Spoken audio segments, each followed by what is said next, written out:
Superman the Arcade Game, developed by Taito in 1988. If you're looking for a good Superman game to play, this is actually a really good game to play. It starts off with Clark Kent walking down the sidewalk changing into Superman without going into a phone booth. But besides that, it starts off on the sidewalks of Metropolis. Now, you'll notice all the backgrounds, they're really good looking for a game in the late 80s. Like, games didn't really look this good back then, but this one looks really, really good. You get your basic punches and kicks and stuff like that. You're able to fly around the whole screen, up or down. You can charge your punch also by holding down the punch button, as you see. Later in the level, you're able to kick down different barrels. You can find stuff in them, stuff like that. And once you get to the end, there's this boss. If you charge your punches, you can take him down just easily like that. After that, the second part of the level begins by flying up this building here. You'll fight a lot of the repeated same enemies over, as you can see right here, until you get to the boss fight, which is fairly simple again if you charge your punches, stuff like that. And that's about it for that level. The third part of the level is an overview on top of Metropolis, where you're basically finding your way to the boss by avoiding obstacles like the rocks and the steel beams and stuff like that. Superman also has his heat vision attack while in this stage, and then you'll get to the boss, and he's pretty easy to take down.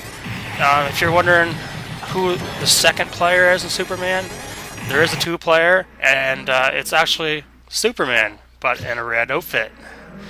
Yeah, so Superman has a twin that we didn't know about, and he plays and looks just like Superman. It's fun, and it makes the game even easier on a two-player mode, but it's pretty good nonetheless. The second stage begins in the streets of San Francisco. You'll start off by fighting a variety of different types of enemies and stuff like that, along with the same red guys and yellow guys and whatnot. You're able to pick up stuff and throw it at this boss here. This guy's a little bit tricky to take down, but he's not too bad. The second part of the level, again, instead of going up the level, you're going down into seems like a sewer or something like that. But it plays just like the regular up-down sort of level from the first level, until you get to the boss again, which he's easy to take down with the charge punch. And again, the third part of the round is an overview, flying. Seems like we're in a cave or something. Superman has his heat vision attack. You're fighting down a bunch of missiles and rocks and stuff like that until you get to the boss once again, which is another alien in some type of spaceship shooting missiles and whatnot. He's pretty easy to take down. The third level begins in the streets of Las Vegas.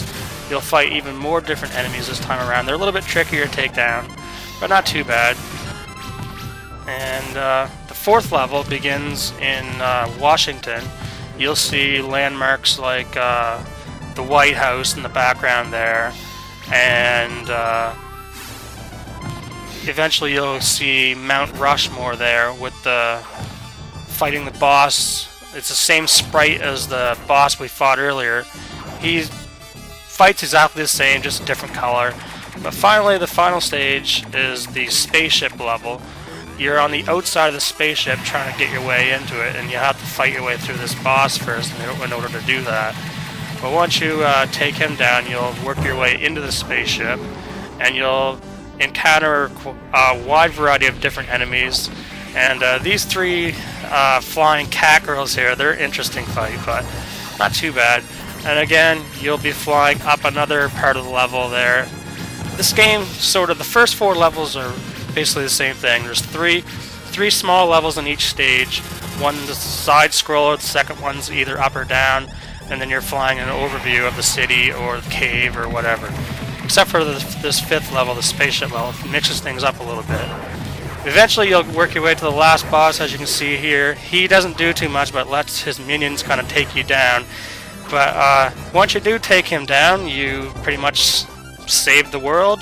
You'll see Superman fly by the Statue of Liberty, and that is about it. I would definitely try this game out. It's a lot of fun.